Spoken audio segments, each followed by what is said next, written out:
Hello à toutes et à tous. Aujourd'hui, dans les coulisses du Web3, j'accueille Faustine Fleuret, CEO de l'ADAN, donc l'Association pour le développement des actifs numériques. Salut Faustine. Bonjour Gary. Alors, l'ADAN, ça a été créé il y a quasiment 4 ans. Déjà, est-ce que tu peux te présenter et me dire ce que tu as fait avant l'ADAN ou l'ADAN? Je ne sais jamais comment on prononce. Alors on accepte les deux, nous on va plutôt prononcer la Dan. En tout cas, ravie d'être sur ce podcast aujourd'hui et de pouvoir répondre à tes questions. Donc je suis Faustine Fleuret, je suis présidente et directrice générale de la Dan, qui est l'association des professionnels du Web3 en France et en Europe. Aujourd'hui, ça veut dire un peu plus de 200 entreprises qui sont membres de l'association. Donc comme tu l'évoquais, au bout de 4 ans d'existence, je pense qu'on y reviendra, mais la Dan s'est créée en janvier 2020 autour de 11 entreprises, nos membres fondateurs. Et donc, il y a eu du chemin, effectivement, qui a été fait depuis. Avant la DAN, alors, à la base, j'ai une qualification, un master en banque finance. J'ai travaillé à l'autorité des marchés financiers, tout d'abord, sur des sujets pas forcément innovation, pas forcément numérique, sur les matières premières, sur les marchés financiers classiques. J'ai rejoint ensuite l'association française des marchés financiers, qui était la fédération représentant les entreprises de marché, les professionnels des marchés en France et en Europe, donc la MAFI. Et après la MAFI, où finalement j'ai découvert le sujet crypto à cette époque, j'ai souhaité complètement bifurquer des sujets finances traditionnels à la nouvelle finance, la crypto-finance et puis plus largement le Web3. Et donc j'ai rejoint Consensus. J'étais à la fois consultante sur des missions alors auprès du ministère de l'économie et des finances, auprès de la Commission européenne. J'ai suivi un projet de stablecoin qui depuis s'est lancé. Et je continue à suivre toutes les affaires réglementaires, à l'époque principalement en France, pas encore en Europe, mais toute la construction réglementaire autour de ces nouveaux marchés financiers de cryptoactifs. Et c'est donc chez Consensus que j'ai rencontré Simon Pollereau, qui est le premier PDG de la DAN et son principal architecte, justement avec ces 11 entreprises fondatrices dont je parlais tout à l'heure. Et donc, on a commencé tous les deux. Il y avait également Sébastien Couture qui nous aidait sur la partie communication. On a commencé en 2020, après s'être rencontrés chez Consensus, et justement en se faisant la réflexion, parce qu'on suivait, comme je le disais, ces textes, ces débats en France, en se faisant la réflexion qu'il manquait le représentant du secteur, le porte-parole, qui serait capable, dans ces débats, de porter la voix de l'industrie. Et est-ce qu'on peut dire que l'ADAN, c'est un peu le lobby de la blockchain en France? Et en fait, le lobby, souvent, on peut voir ce mot-là avec une connotation négative, alors que ce n'est pas forcément le cas loin de là. Tout à fait. C'est pour ça que nous-mêmes, on ne va pas se présenter comme un lobby. Ensuite, outre l'aspect négatif du mot lobby, qui veut dire en fait représentant d'intérêt, finalement la représentation d'intérêt, on est effectivement une association qui vise à porter les intérêts, à porter la voix de nos membres qui sont les entreprises du Web3, que ce soit les startups, les acteurs, on va dire, natifs de ces innovations, fondées sur les technologies blockchain et cryptoactives. Donc que ce soit ces acteurs nouveaux, mais aussi tous les acteurs plus historiques, toutes les entreprises établies qui aujourd'hui se saisissent de ces mêmes innovations technologiques pour innover sur leur activité historique ou pour justement développer des nouveaux projets. Donc c'est pour ça on est fédérateur de l'ensemble de ces bâtisseurs du Web3 sur l'ensemble des cas d'usage que le Web3 représente aussi, à savoir bien sûr les cas d'usage financiers, et c'est historiquement ceux sur lesquels on a le plus travaillé parce que les débats réglementaires se sont en fait focalisés d'abord là-dessus. Mais il y a en fait une multitude de cas d'usage que derrière on représente aussi, et finalement l'attention des régulateurs se porte peu à peu sur toutes ces applications du Web3, ce pourquoi on a vocation à fédérer absolument tout le monde. Alors, on va revenir un peu sur les débuts de la DAN, mais avant ça, comment ça se passait? Comment l'industrie défendait ses intérêts avant la DAN? Est-ce qu'il y avait un dialogue avec la partie, avec le régulateur, la partie réglementation, ou justement, c'était pas le cas Alors, quand j'étais à la MAFI, à l'Association française des marchés financiers, donc qui est une association qui traite plutôt de la finance traditionnelle, c'est à cette époque-là que les régulateurs financiers se sont intéressés, alors à l'époque aux ICO. les initial coin offering, les offres au public de cryptoactifs. Donc là, on C'était est plutôt en 2017. Oui, c'est ça. C'était l'époque où ça explosait, où il n'y avait pas du tout d'encadrement et où malheureusement il y avait eu beaucoup d'arnaques et de gens floués. Et donc les régulateurs financiers en fait se sont intéressés aux cryptoactifs tout d'abord via les ICO et se sont donc demandé qu'est-ce qu'on fait de ces choses-là? Est-ce que ce sont des opérations financières qui doivent être réglementées par les règles financières qui existent ou est-ce que c'est quelque chose de nouveau? Et donc, dans ces réflexions qu'avec les régulateurs, ils se sont tournés comme en général le font les décideurs publics quand, voilà, quand ils réfléchissent à élaborer un cadre, des lois. En fait, ils vont consulter le secteur. Et le problème, c'est qu'à l'époque, ils ne connaissaient pas le secteur. Donc ils ne savaient pas qui étaient ces nouveaux acteurs, qui étaient ces émetteurs de cryptoactifs. Ils ne savaient pas qu'il y avait un marché secondaire potentiellement derrière. Et donc, ils se sont tournés vers les acteurs de la place bancaire et financière traditionnelle, les associations notamment, et donc la mafie. Et j'ai eu la chance, peut-être parce que j'étais la plus jeune et la plus appétente au sujet innovant, j'ai eu en fait la chance de récupérer le sujet à la mafie et donc de travailler sur cette consultation-là. Et j'ai eu aussi la chance d'avoir beaucoup de latitude de la part de mon directeur de l'époque qui m'a permis en fait d'aller voir des non-membres de la mafie. Parce qu'une association, quelle qu'elle soit, la nôtre ou d'autres, en fait travaille avec ses membres en général exclusivement. Et moi j'ai eu en fait la possibilité d'aller à la rencontre. Enfin on m'a dit tu peux, j'ai demandé, aller rencontrer ces acteurs français qu'on ne connaît pas, qui ne sont pas membres et qui pourraient aider à participer à ces réflexions. Et c'est dans ce contexte que j'ai monté le premier groupe de travail entre des membres de la mafie, donc voilà, les banques, les entreprises de marché, et ces nouveaux acteurs des marchés de cryptoactifs. Donc à l'époque, voilà, il y avait CoinHouse, il y avait Ledger, il y avait Consensus, etc. Où bah, je suis allée les voir, je leur ai expliqué ce qui se passait. Et par ce biais-là, on a pu porter une voix en fait finalement hybride via ce groupe de travail de la mafie entre bah, les membres de la mafie, les banques, la finance traditionnelle et ces acteurs-là. Donc c'était, on va dire, la première initiative de fédération d'acteurs de l'innovation crypto blockchain Web3. Sauf que, et c'est pour ça que je suis partie, la mafie n'avait pas vocation à être représentant de ces acteurs-là. Pour nos réflexions, ça avait été utile et on m'avait laissé la possibilité de mettre bah, ces entreprises nouvelles autour de la table. Mais voilà, ça ne pouvait pas devenir une mission cœur de la mafie.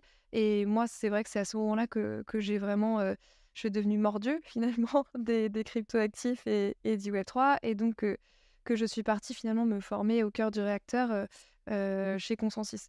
Et, et une fois Consensus, c'est vrai que bon, toutes ces entreprises qui avaient pu travailler dans ce groupe de travail qu'on avait formé avaient pu être identifiées par les décideurs publics. Donc, il y avait un dialogue qui s'était instauré avec ces quelques entreprises. Mais du coup, c'était pas une voix unique, c'était pas une voix fédérée comme le fait une association professionnelle, à savoir qu'elle porte une voix du secteur, de l'industrie, une voix unique. Et c'est ça qui a manqué finalement et qui a vraiment motivé à ce qu'on crée la DAN en 2020. Ok. Et c'est intéressant. Donc, quand tu as quitté la Mafie, c'est pas tout de suite donc, pour créer la DAN. D'ailleurs, hein, toi, tu fais partie des fondatrices de la DAN ou tu as rejoint la DAN après sa création J'y suis depuis le début. Ok. J'y suis vraiment depuis qu'il y a eu les réflexions en amont, qu'ensuite ça a été lancé. Non, j'y suis depuis les origines, effectivement. Ok. Et donc, à ce moment-là, donc, avant que ce soit créé, donc tu étais chez Consensus, il n'y a pas eu ce. Parce qu'à partir du moment où tu as discuté avec tous les acteurs, donc tu parlais de CoinHouse, Ledger, Consensus, il n'y a pas eu cette volonté tout de suite de créer la DAN. Enfin, c'était peut-être pas, le sujet n'était pas encore assez mature, peut-être. Alors, c'est surtout que l'état du secteur n'était pas du tout celui qu'on connaît Bien sûr. aujourd'hui. Et même entre 2020 et on est à l'aube de 2024, l'industrie du Web3 n'a rien à voir. Et donc, c'était encore très, très petit à l'époque. Donc, se fédérer, c'était se fédérer à très peu. Ça, c'était assez compliqué pour, du départ, pouvoir avoir ce projet commun, financer en commun et monter une association. Et surtout, au tout début, on ne savait pas tellement vers quoi on allait. Les débats étaient en cours, il y avait un cadre qui, a priori, allait se mettre en place, mais à quel rythme, à quel point ça allait être lourd pour les acteurs, à quel point ça allait entraîner d'autres débats. Donc forcément, le besoin initialement était pas évident. Et surtout, il était localisé sur une partie des cas d'usage qui étaient les marchés de cryptoactifs. Donc voilà, je pense aussi à, par exemple, à Yexec, qui était membre fondateur, enfin qui est fondateur de l'association. Par exemple, ça, c'était pas nécessairement un sujet en 2018 pour Yexec du tout. Donc euh, là, là où ça a commencé à se préciser, c'est parce que justement ces débats au niveau français ont perduré et ont entrouvert la voie à des réflexions européennes. Et que en ouvrant la voie sur des débats marché de cryptoactifs, les régulateurs français, les décideurs publics français se sont intéressés au sujet sans vouloir forcément le lâcher après avoir légiféré sur les marchés de cryptoactifs. Donc finalement, quand c'est une thématique qui est entrée dans les radars durablement des acteurs publics, ça devenait de plus en plus important par rapport, enfin à l'époque, et c'est toujours le cas, hein, à l'énorme besoin de pédagogie, de faire connaître le sujet, le secteur, le fonctionnement des marchés cryptoactifs. Et donc le besoin d'avoir une voix experte pour accompagner ces réflexions, c'est vraiment à ce moment-là que la nécessité d'un porte-parole s'est imposée. Ok. Et alors d'ailleurs, avant, il y avait une association qui s'appelait Chaintech, c'est ça? Et donc, qui a été Oui. dissoute au moment de la création de la DAN. C'était les mêmes personnes, en fait. Enfin, c'était les mêmes personnes, c'était les mêmes sociétés qui étaient membres. Et donc, du coup, il n'y avait pas intérêt d'avoir deux associations. Alors, c'est des discussions qu'on a justement eues avant le lancement officiel de la DAN. Alors, avec la chaîne Tech, et puis il y avait aussi l'AFGC. À l'époque, c'était une autre association, je ne sais pas si tu la connais. Et J'ai justement entendu avant parler, que... à l'époque, je travaillais pour Premium, donc j'en ai entendu parler, Ok. effectivement. Bah, c'était des associations qui existaient. Et quand on a voulu créer la DAN, on a effectivement pris le soin de discuter avant. Parce qu'en fait, on allait complètement brouiller le message si on créait ça sans qu'on ait en fait l'ensemble des initiatives précédentes avec nous. La différence, c'est que la DAN, contrairement à ce qu'était la FGC ou la Shintech, c'est une association professionnelle, d'une part. Donc ça veut dire que le membership, les membres, ce sont des entreprises. Et c'est pas et des particuliers et des entreprises. C'est une cotisation beaucoup plus importante parce que ce sont, et c'est peut-être la deuxième grosse différence, la DAN, ce sont des permanents, ce sont des salariés à 100% sur l'association, là où la chaîne Tech et la FGC, c'était plutôt des activités bénévoles à côté d'autres activités professionnelles. Sauf que pour monter une association capable de travailler sur l'ensemble des sujets réglementaires, capable d'être identifié comme un acteur objectif qui porte une voix unique, fédérée, en fait, on n'avait pas le choix que d'avoir, et c'est comme ça qu'on est parti, des gens comme moi pour qui c'était l'activité à 100%, voire 200%, comme je cumule deux casquettes aujourd'hui, et qui avaient donc vraiment tout le temps à allouer à ces travaux-là. Donc, il n'y a pas eu du tout de sujet au moment du lancement de la DAN quand on a discuté avec ces associations. Au contraire, c'était presque, on va dire, une bonne chose, slash un soulagement, qui est une entité plus structurée avec des gens totalement dédiés qui prennent à bras le corps tout ce qui allait arriver. Et alors, les parties prenantes de ces associations, la FGC, de la Chaintech, est-ce qu'il y en a qui ont rejoint la DAN ou, Wurtan, qui était principalement à l'origine de la FGC, était membre fondateur de l'association aussi. Et à la chaîne Tech, voilà, il y avait des contributeurs très importants comme Blockchain Partner, maintenant KPMG, mais pareil, qui étaient membres fondateurs de l'association. Donc, bien sûr, en fait, on a... le but, c'était pas du tout d'avoir des initiatives qui se court-circuitent. Au contraire, c'était plutôt de réunir les efforts, de mutualiser les efforts. Quand on a compris à quel point tous ces débats, toutes ces problématiques, tous ces besoins de pédagogie allait être exponentielle et nécessiter encore plus de temps et donc une structuration naturellement plus poussée pour pouvoir gérer l'ensemble de ces sujets. tout à l'heure, tu mentionnais d'ailleurs, hein, euh, le fait de conseiller le gouvernement sur les ICO en 2017. Est-ce que la FGC et la Gentech existaient déjà à ce moment-là et avaient déjà conseillé sur la partie ICO ou c'était pas encore pris au sérieux à ce moment-là? Alors de mémoire, oui, c'est 2 associations qui existaient.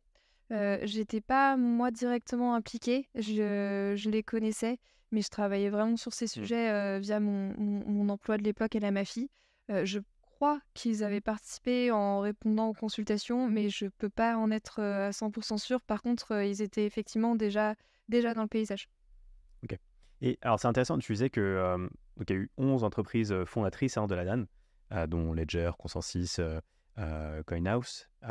Tout le monde a mis, la même somme sur la table pour démarrer la DAN? Ou, c'était en fonction des besoins et des budgets de chacun, un peu différents? Alors, on a un barème des cotisations qui est public, qui est sur notre site internet et c'est un barème évolutif où chaque entreprise va cotiser selon des critères qui sont effectivement, relatifs à leur taille, à leur importance, à leur stade de maturité. Donc c'est le principe de notre association, c'est qu'on veut fédérer à la fois les plus petits et les plus gros.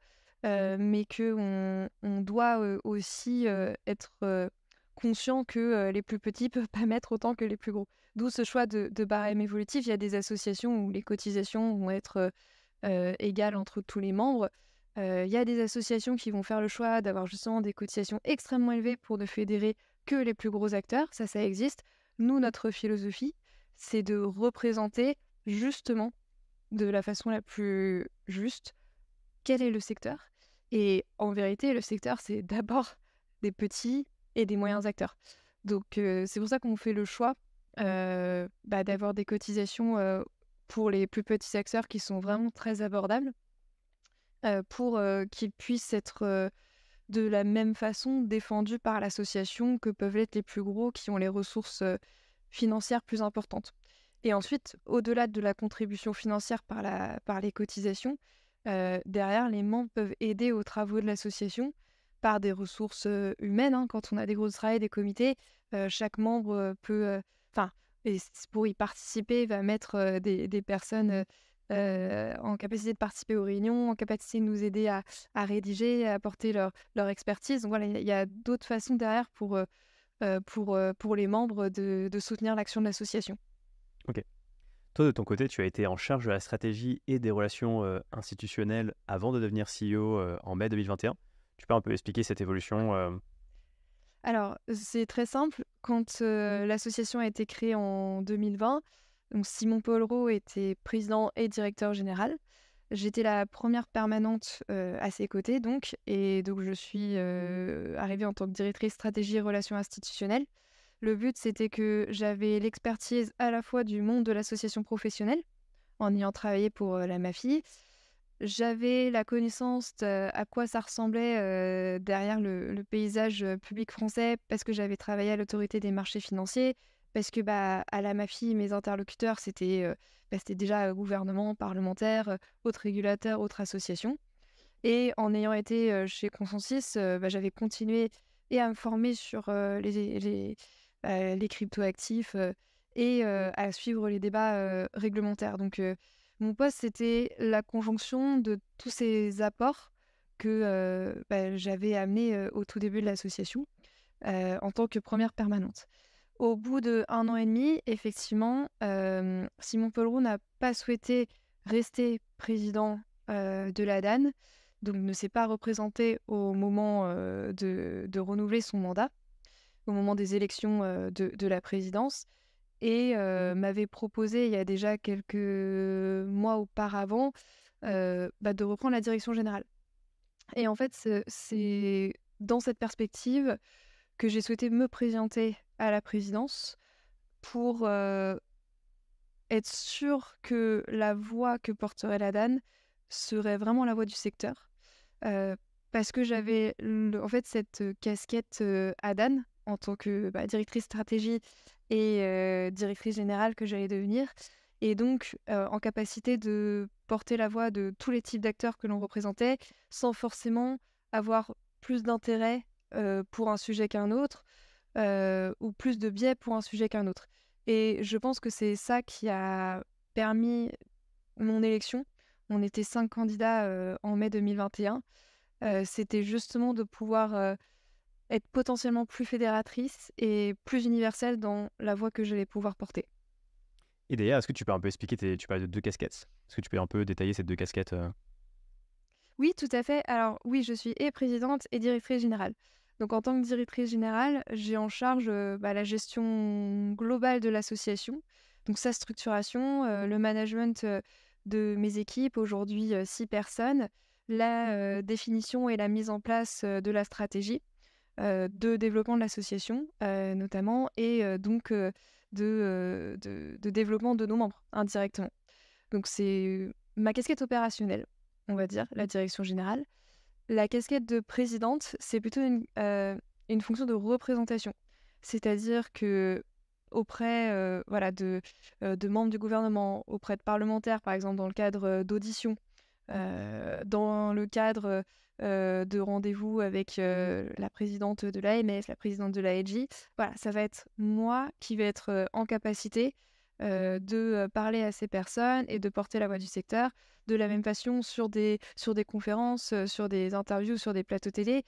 Du moment où il faut parler pour le compte du secteur, au nom du secteur, c'est plutôt, effectivement ma casquette de présidente que je vais pouvoir prendre et c'est cette attribution qui me revient. Enfin, en tout cas, ça me rend, on va dire, légitime pour, porter la voix du secteur du fait d'être, présidente de l'association. OK. Et alors, est-ce que tu peux en revenir maintenant en détail sur les grandes missions de la DAN? Moi, ce que j'avais en tête, c'est peut-être le fait de conseiller des projets, de conseiller aussi le gouvernement et l'aider à mieux comprendre les enjeux autour de la technologie blockchain et des différents use cases associés, parce qu'on sait qu'il y en a beaucoup. Peut-être aider à harmoniser les lois. Et d'ailleurs, on reviendra sur la loi MiCA, qui va être assez impactante pour 2024. Et aussi peut-être défendre, bien sûr, les intérêts des projets, l'écosystème blockchain. Bien sûr, alors, petit disclaimer, on n'est pas des consultants, enfin tu parlais de conseils. Ouais. La DAN ne veut pas être, consultant de nos membres. Nous, notre mission, elle a toujours une, vocation sectorielle, industrielle. Donc on porte, les intérêts de l'ensemble de nos membres, de l'ensemble du secteur, mais on va pas pouvoir porter des voix individuellement. C'est pour ça qu'en fait, tu as en général, dans un paysage, peut-être un peu plus mature, je prends par exemple les marchés financiers, tu vas avoir l'AMAFI, c'est l'association professionnelle du secteur. C'est elle qui va porter des messages et quand en fait c'est les messages de l'industrie, ils sont toujours plus puissants que si c'est les messages de monsieur A, entreprise B, du secteur. Mais chaque entreprise derrière, va avoir des gens qui vont porter, les intérêts, spécifiques, de l'entreprise et en fait, c'est totalement complémentaire. C'est ça qu'on appelle les affaires publiques dans une entreprise. C'est ceux qui vont porter les messages, porter les positions de l'entreprise. Et en fait, si tu es un bon affaire publique d'une entreprise, tu as fait passer la position, fait passer le message pour essayer de l'harmoniser pour que l'association, elle l'apporte comme un message industriel, on va dire. Donc nous, on va être une association des professionnels en général. Notre mission, vraiment, si je prends la mission et du coup, qu'est-ce qu'on doit faire derrière pour la réaliser, c'est que le Web3 se développe, qu'il y ait une croissance en France et en Europe, un épanouissement des entreprises, qui composent le secteur. Donc nous, on veut les faire grossir, on veut que, les plus petits, les moyens et les gros deviennent, les champions de demain du Web3. Et pour ce faire, il y a aujourd'hui plusieurs choses, qu'on doit réaliser. Peut-être la plus bateau, mais en fait, on se rend pas compte à quel point c'est chronophage et c'est un prérequis sous-jacent à toutes nos autres missions, c'est la pédagogie, c'est l'éducation. Pourquoi est-ce que c'est, je dis, un sous-jacent à l'ensemble de nos autres missions? Parce que quand on va aller, tu parlais de la loi MiCA tout à l'heure. On va débattre dans le cadre de règlement MiCA, parce que on parle plutôt de règlement que de loi MiCA. On va s'asseoir autour de la table avec, voilà, par exemple, la Commission européenne pour commencer. On se rend compte très rapidement au début, du projet MiCA que la DeFi est interdit. Bon, donc là, on s'assoit, on dit: «Bah, bon, par contre, je vulgarise, hein, les gars, là, vous avez interdit la DeFi, c'est pas une bonne idée pour telle, telle raison».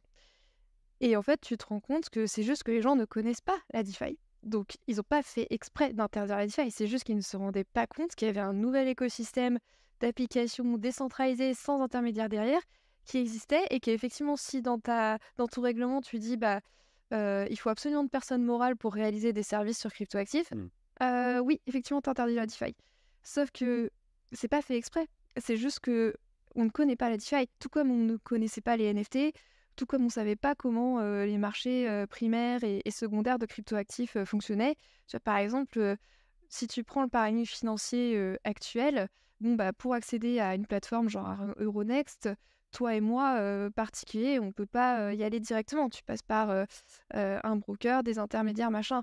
Dans le monde crypto-finance, dans le monde des marchés de cryptoactifs, on est en accès direct des plateformes. Ça aussi, c'est par exemple tout à fait différent. Donc, une fois que tu as compris ça, c'est-à-dire que les gens qui finalement débattent, font les lois, bah, forcément, ils sont pas experts du sujet et on peut pas du tout leur en vouloir. Parce que les parlementaires, ils sont sur 30 sujets différents. Les régulateurs financiers, ils connaissent les marchés financiers actuels et forcément, ils ont ce référentiel en tête. Ouais, tu peux pas leur en vouloir, mais du coup, tu es obligé, et c'est pour ça que c'est extrêmement chronophage, de repartir de pourquoi vous interdisez la DeFi? Parce qu'elle est... la DeFi, ça existe, c'est ça. Et donc, si vous faites ça dans Mika, vous l'interdisez. Donc, notre énorme première mission sous-jacente à tout, parce que si tu veux passer une position, tu es quand même obligé qu'à la base, on ait le même niveau de connaissance, enfin en tout cas un niveau de connaissance de base, c'est la pédagogie. Derrière, je pense que j'en ai déjà beaucoup parlé un peu en filigrane depuis qu'on échange, c'est notre participation au débat en matière de réglementation ou de fiscalité autour du Web3, des marchés de cryptoactifs. Euh, on a la chance en France que l'approche de base ait été les cryptos, le Web3, c'est quelque chose de nouveau. Et donc, il faut qu'on crée un cadre adapté et spécifique.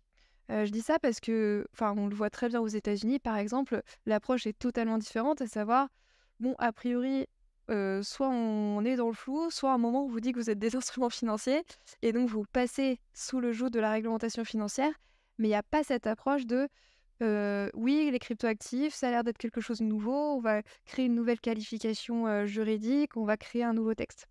Donc pour ça, on a eu la chance en France d'avoir cette approche extrêmement inédite je dirais visionnaire de nos régulateurs qui a ensuite inspiré l'Europe. Pourquoi je dis ça? Dans ce contexte, il y a tout qui est à faire. Il y a toute la réglementation qui est à créer. Et c'est là où nous, on est présents en amont de ces réglementations, en amont de ces réflexions, pour imaginer le cadre le plus adapté. Parce que c'est aussi quelque chose qui a été difficile. Enfin, il y a aussi de la pédagogie beaucoup au secteur à faire de notre côté. C'est vrai que si tu prends l'idéologie en plus derrière les cryptoactifs, c'est vrai que la réglementation, ça botte pas grand monde. Sauf que c'est ce qu'on a expliqué du départ, il y en aura une. Et donc, s'il n'y a pas le secteur qui est représenté ou qui donne sa voix, il y en aura une potentiellement nulle. Parce que, comme je disais, il faut qu'on soit là pour expliquer pourquoi telle règle, elle n'est pas adaptée, pourquoi si vous faites ça, vous interdisez la DeFi, etc. Donc, une fois que les régulateurs ont identifié le sujet et ont dit on mettra un cadre, pour nous, l'enjeu, c'est d'être présent dans ces réflexions pour les aider, pour que si ce cadre existe, il soit efficace, il soit adapté et il soit pragmatique pour le secteur. Donc, en amont, on va énormément discuter, on va être consulté, on va challenger, on va dire, ce qui va pouvoir être proposé par les décideurs publics, proposer des ajustements, parce qu'il faut toujours être constructif, ça sert à rien d'aller dire votre loi, elle est nulle si tu proposes rien en face. En fait, la loi, elle restera comme ça. Non, non, il faut être vraiment très, très concret, très constructif. Et à la fin, voilà, on a un texte sur lequel on a eu l'opportunité de porter la voix du secteur qui est adopté. Et une fois qu'il est adopté, notre mission auprès du secteur, ça va être d'aider, de préparer les entreprises et de les aider dans la mise à conformité. Donc ça peut être à travers des guides, comment est-ce que il faut respecter la lutte contre le blanchiment et le financement du terrorisme en France, comment se préparer à un contrôle de la CPR quand tu as un PSAN, etc. Donc on va être et en amont et en aval de ces débats en matière de réglementation et de fiscalité. Et ensuite, il y a, je dirais, une troisième, même si je pense que je ne suis pas exhaustive en disant tout ça, mais Une fois qu'on a parlé de pédagogie et de réglementation, en fait, il y a toutes les actions qui vont être pour nous de promotion et de lever les obstacles qui sont pas forcément des obstacles réglementaires. Je pense par exemple, à l'accès aux comptes bancaires, aux problématiques, d'assurance, aux problématiques de financement, qui sont aujourd'hui des problématiques encore très réelles pour le secteur et où c'est pas toujours forcément une, réponse, législative qui est attendue. Et donc en général, ça va être pour nous, trouver les bons interlocuteurs, pour comprendre quels sont ces problèmes, d'où, ils viennent, hein. Ça peut être, parce que, voilà, ça se voit encore beaucoup, hein. Bon, des gens qui connaissent pas le secteur évidemment, des gens qui savent pas qu'il y a une réglementation, ça c'est encore, très vrai. Beaucoup de gens qui se rendent pas compte que depuis, 2019, il y a une réglementation, en France, que MiCA ça arrive l'an prochain, voilà. Et le flou ou l'impression d'absence de réglementation empêche, beaucoup de gens de s'intéresser ou de croire dans le secteur. Parce que sans cadre, c'est extrêmement difficile de se projeter. Donc voilà, on identifie le problème et ensuite on essaie de trouver des solutions qui sont pas forcément d'ordre, législatif ou réglementaire. C'est pour ça que j'en faisais un troisième point. En fait, ça va être toutes les actions par rapport aux besoins de nos membres qu'il faut qu'on entreprenne pour, lever les obstacles à leur développement. Ok, très clair. Pour revenir d'ailleurs sur le premier point que je mentionnais tout à l'heure, donc la partie conseil aux entreprises, euh, plus peut-être sur la partie juridique, admettons qu'aujourd'hui je suis un projet, que je veux justement lancer mon projet, mais d'un point de vue compliance, donc réglementation, je ne sais pas trop comment placer mon projet. Alors, prenons par exemple l'exemple d'un stablecoin qui redistribue les intérêts aux détenteurs du stablecoin. C'est un sujet assez à la mode, il y en a de plus en plus. Parce que le collatéral est placé en bon du trésor et donc ça génère des intérêts et donc les intérêts sont redistribués aux détenteurs du stablecoin.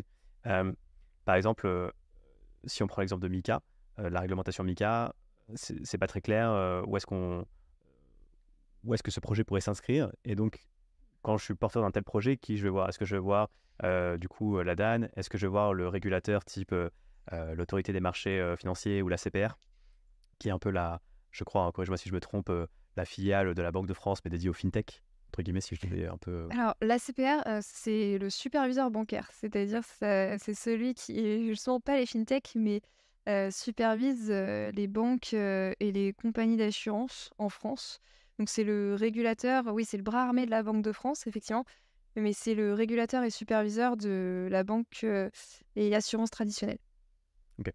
Et donc, quand j'ai un tel projet, est-ce que je vais voir directement la DAN ou la DAN, c'est pas votre vocation et c'est pas grave et il faut directement aller voir le régulateur Alors, nous, effectivement, on ne va pas conseiller un projet sur enfin, c'est pour ça, il y a des cabinets de conseil, des consultants qui le les font très avocats bien. aussi. Ouais, exactement. On va pas conseiller de ce point de vue-là. Par contre, on va pouvoir apporter des réponses qui peuvent, aider, et clarifier la vision, ou la construction de la roadmap. Et c'est pour ça que, de toute façon, c'est intéressant, d'être à l'association parce que c'est soit des réponses qui peuvent venir de nous, par exemple, et ça j'en parlais, il y a pas longtemps aux incubés accélérés de Cube3.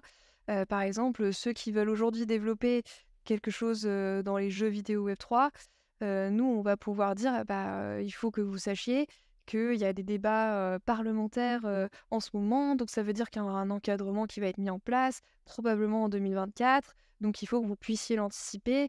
A priori, c'est ça, ça, ça, ça, ça». Et ça, c'est vrai qu'on va plutôt avoir l'information puisque nous, on est en amont. Même si tu vois, tu vas avoir des experts, juristes, des avocats qui suivent un petit peu, mais c'est nous qui finalement discutons en direct avec, ces parlementaires, avec les régulateurs et cetera. Donc on va, je pense, donner une vision sur, ce qui peut se passer, pas sans forcément être, très technique, mais ce qui permet d'anticiper. Et ensuite, si c'est pas la DAN qui donne la réponse, c'est-à-dire c'est pas moi ou mes équipes, qui sommes sur le sujet, en fait, la DAN, c'est un réseau. C'est un réseau, aujourd'hui, je disais, d'un peu plus de 200 entreprises. Et il y a beaucoup de membres qui trouvent leurs réponses aussi auprès des autres. On fonctionne en comité, donc tu vois, on a un comité PSAN, un comité DeFi, un comité NFT, un comité de tokenisation, un comité juridique. Si tu es un PSAN et que tu as une question, tu vas voir, le président du comité PSAN, les membres du comité PSAN et tu as très, très souvent, la réponse. Parce que tu as les gens qui sont passés avant toi et en fait, c'est le but d'une association, c'est de partager. partager ton expertise, partager ton expérience.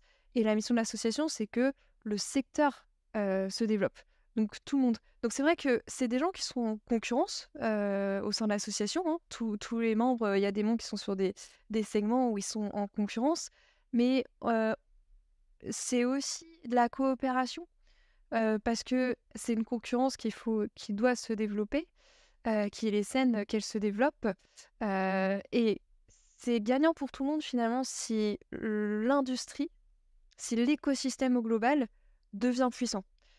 Donc, que ce soit nous directement ou les membres de l'association, tu vas, grâce à ce réseau-là, bénéficier de la connaissance des plus anciens si tu es un petit.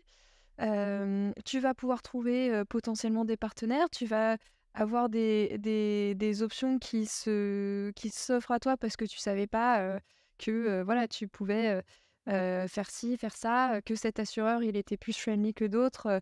Voilà, donc de toute façon, c'est ce que je disais à ces acteurs-là qui sont en phase de vraiment se structurer, qui ont encore une roadmap à, mmh, à construire. Il faut être entouré. Vraiment, il faut être entouré. Et un autre point intéressant, je trouve, c'est donc à la base, vous avez créé la DAN vraiment pour l'écosystème blockchain français. Il se trouve que par exemple, la réglementation MiCA elle a vraiment un scope européen. L'idée, hein, c'est vraiment d'harmoniser la réglementation crypto en Europe. Est-ce que vous, maintenant, vous défendez toujours que le secteur blockchain français ou vous avez vocation à vous étendre à d'autres pays européens? Alors, on a une ambition d'être une association européenne parce qu'aujourd'hui, on est la principale fédération de professionnels du Web3 en Europe.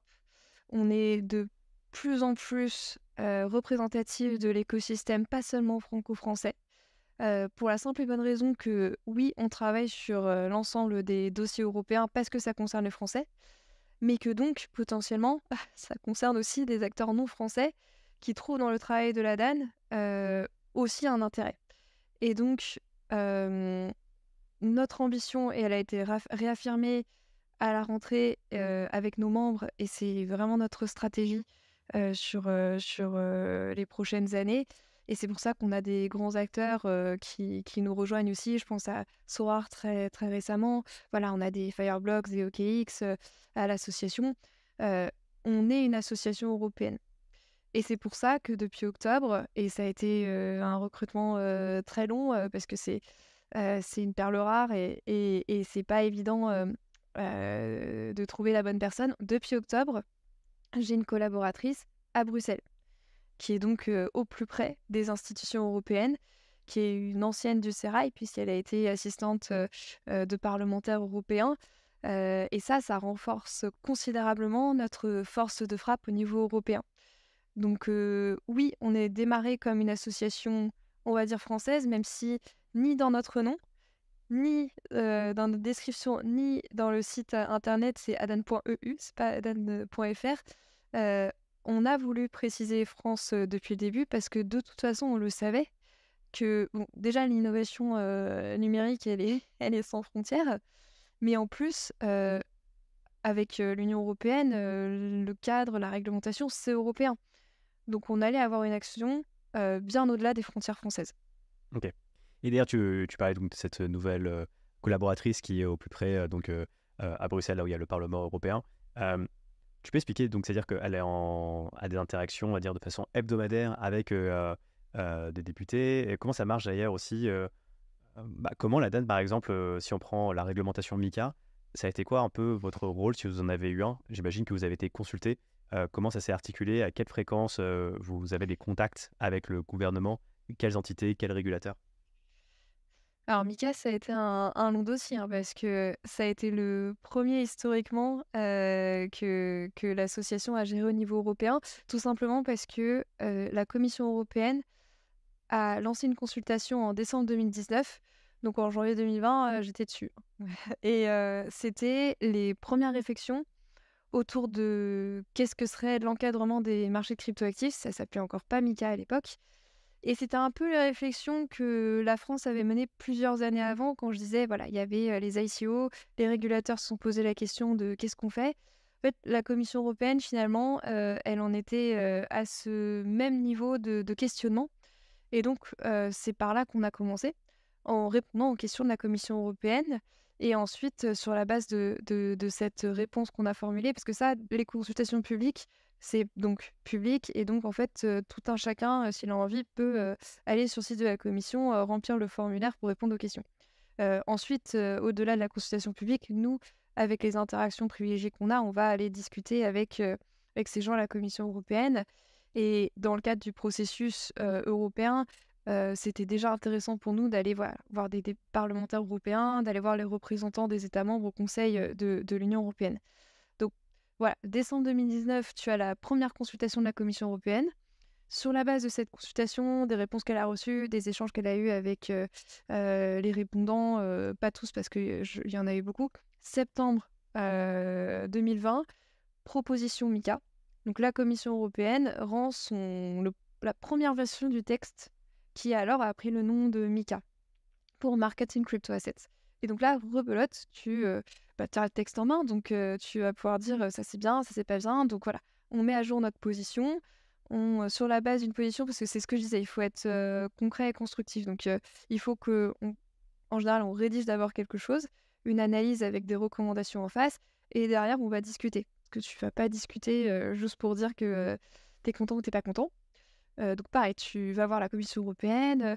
Tu sais que derrière la proposition de la Commission européenne, elle va être retravaillée par le Conseil de l'Union européenne et par le Parlement européen. Donc, pareil, tu sollicites des rendez-vous avec ces gens-là, sur des textes. En fait, tu vas avoir des parlementaires européens référents. Donc, en général, c'est plus intéressant d'aller voir ces personnes-là de premier abord. Le but, c'est d'avoir le plus d'alliés possible, mais voilà, tu vas aller voir ceux qui sont désignés par leur parti pour travailler plus spécifiquement. Ensuite, tu vas un peu te rendre compte quelle est la philosophie derrière chaque parti sur l'innovation et sur la réglementation de l'innovation. Donc voilà, tu vas un peu affiner aussi ton analyse de quelles sont les personnes avec qui tu vas plus pouvoir discuter, les personnes avec lesquelles, en fait, finalement, vaut mieux pas perdre de temps, etc. Et voilà, tu as, après la proposition de la Commission européenne, tu as un texte du Conseil de l'Union européenne qui a lui-même amendé ce que la Commission européenne a fait. Tu as le texte du Parlement européen qui a fait la même chose. Tu te retrouves avec 3 textes, les 3 versions de tes institutions européennes. Et là, tu as le trilogue. Et alors là, tu discutes avec tout le monde. Parce qu'en fait, le but d'un trilogue, c'est quoi? Tu as 3 versions d'un texte. Bon, le plus simple, c'est quand les 3 institutions sont d'accord. Donc, tu as ça. Je dis une bêtise. Hein. Article 1, bon, tu avais la Commission européenne qu'elle avait proposée. Ni le Conseil, ni le Parlement n'a quelque chose à redire. Donc, en général, tu sais que ça va être cet article 1. Voilà. Par contre, sur d'autres articles, voilà, article 2, la Commission européenne propose ça. Le Conseil il propose d'amender de telle façon. Le Parlement de telle façon. Bon, c'est là où il va y avoir des discussions et où tu as à la fin le plus de latitude sur des changements à apporter. Donc voilà, dans ce cadre de ce trilogue, nous on s'insère là-dedans pour orienter ce qui va être la dernière et la version finale du texte MICA qui a été adopté au premier semestre 2023.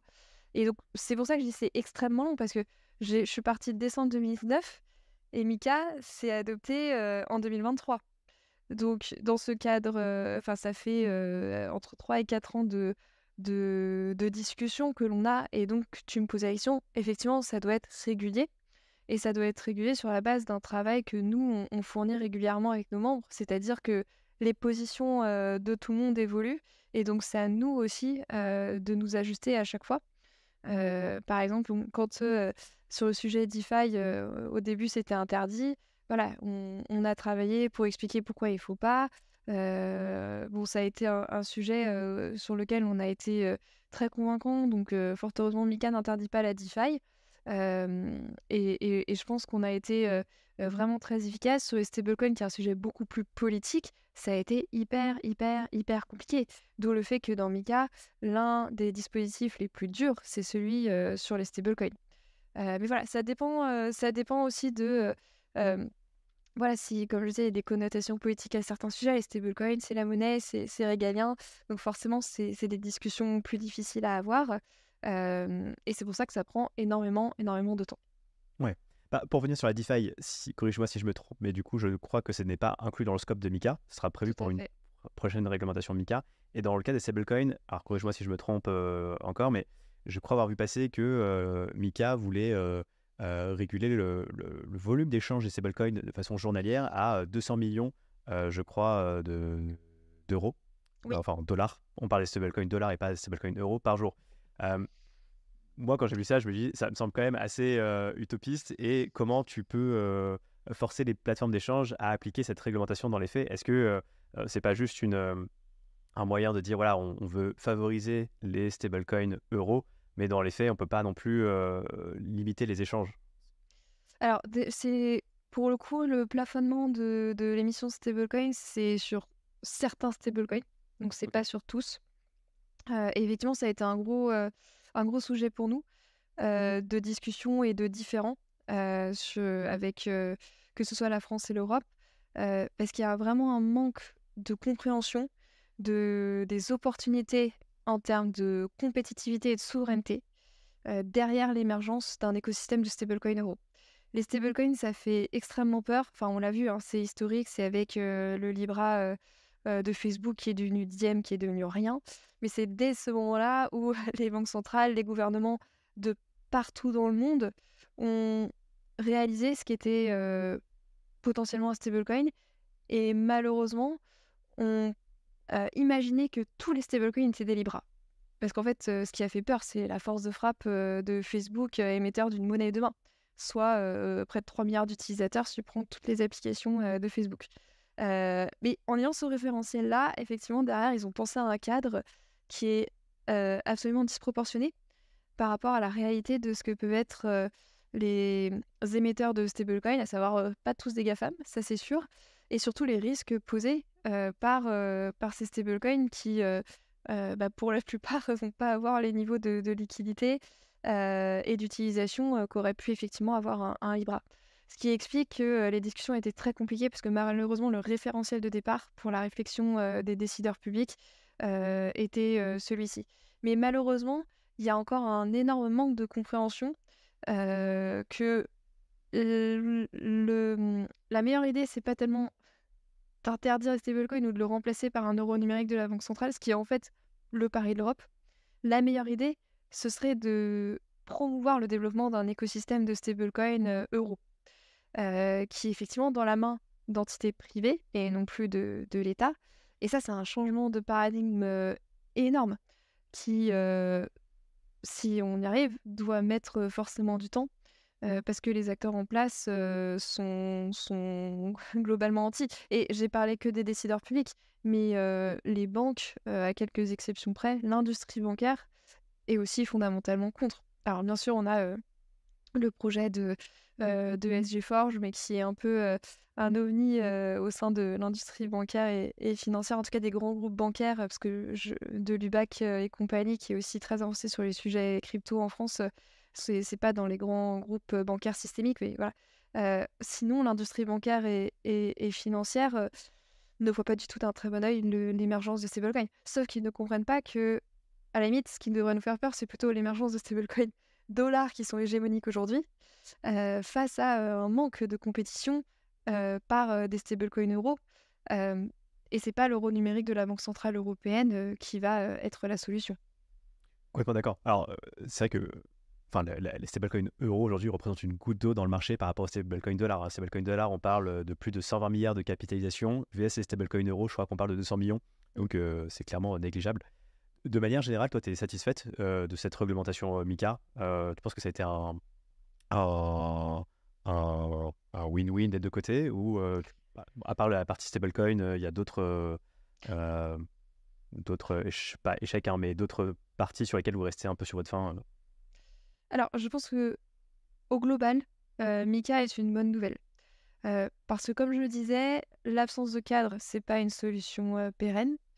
Et l'absence de connaissance de quel sera ce cadre, c'est-à-dire le flou juridique et réglementaire, c'est tout à fait délétère au développement de business. Donc, Mika, finalement, c'est d'abord de la clarté pour les entreprises qui savent à quelle sauce elle va être mangée même si elle peut être un peu piquante.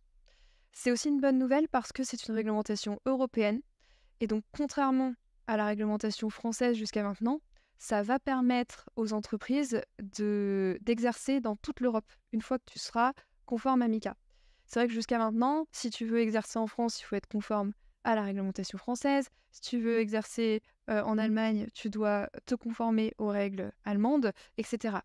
Donc MiCA, ça instaure le passeport européen qui fait que ta MiCA, c'est valable dans tout l'espace économique européen.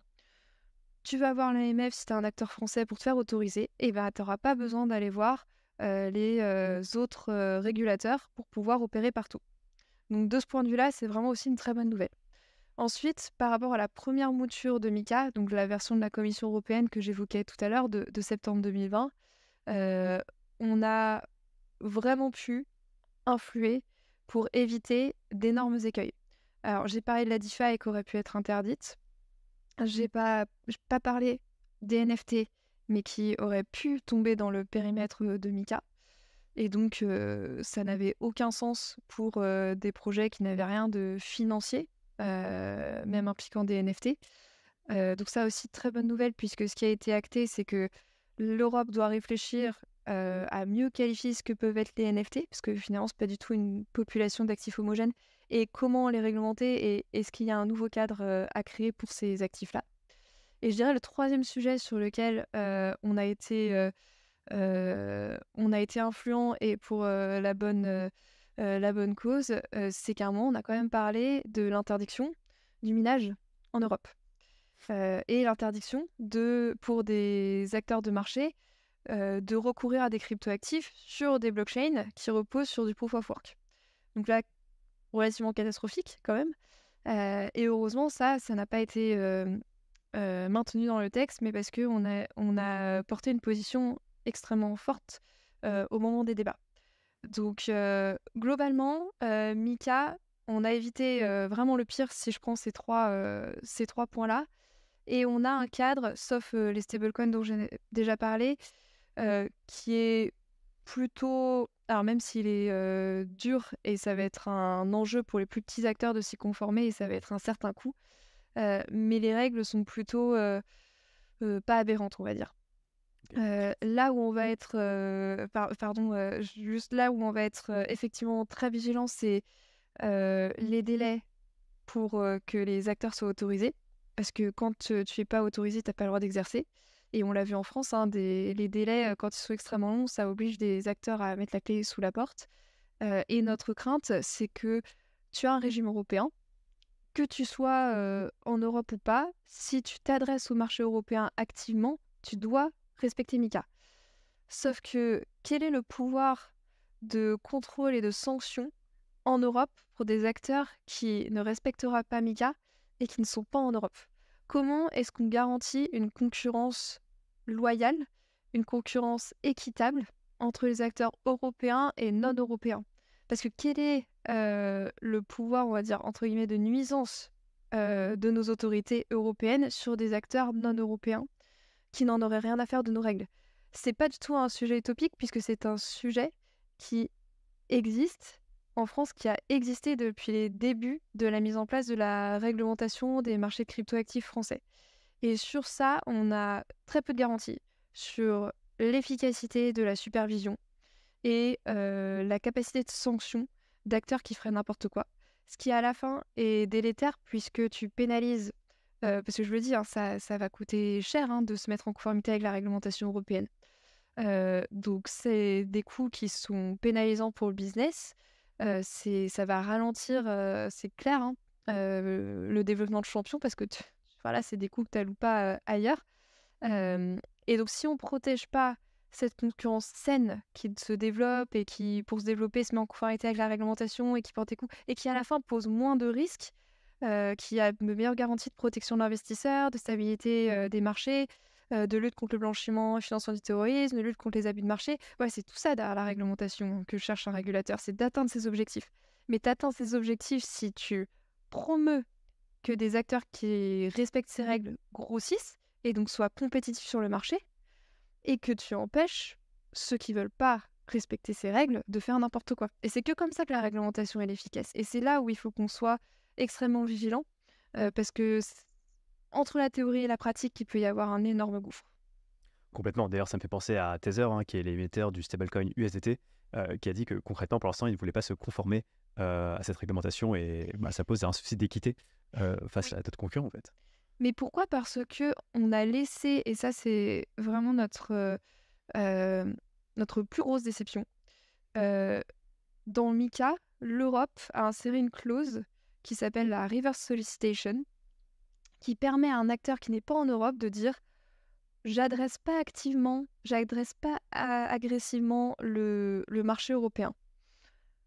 Par contre, effectivement, personne n'empêche un citoyen européen de venir me voir. Mais si c'est pas moi qui m'adresse directement, proactivement, qui fait de la communication auprès du marché européen, effectivement, j'ai pas besoin de me conformer à MiCA.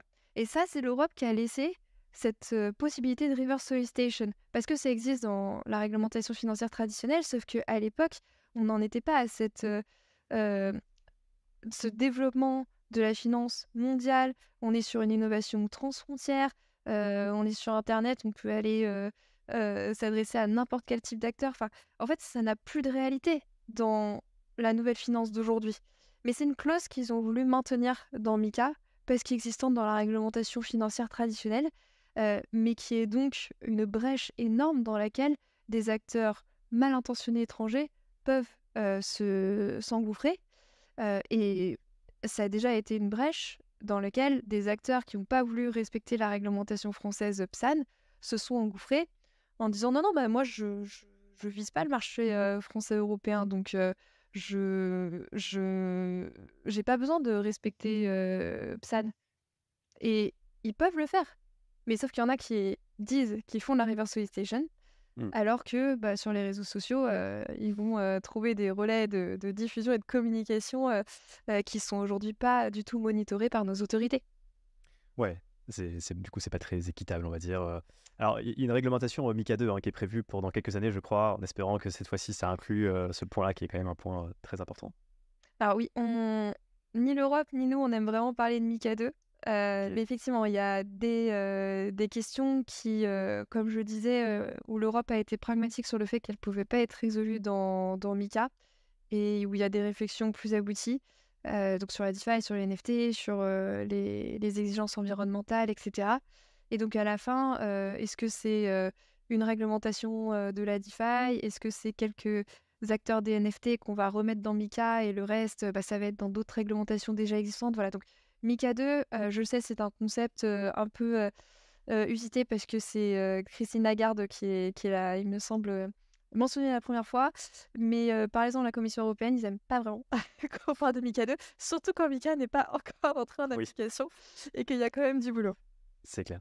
Bon, en tout cas, voilà, ce que je retiens vraiment aussi, c'est qu'on est passé pas de loin d'un gouffre hein, pour l'écosystème blockchain français. Si les NFT, la DeFi avaient été interdits, enfin, ça aurait été plus que catastrophique.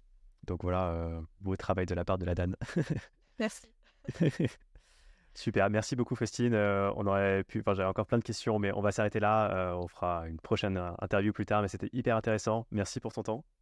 Bah, merci beaucoup, avec plaisir. Effectivement, on a beaucoup de sujets, donc ravie de revenir en parler, et j'espère que ça a pu un peu clarifier ce que fait la DAN et l'importance de notre mission. Yes, merci. Merci beaucoup.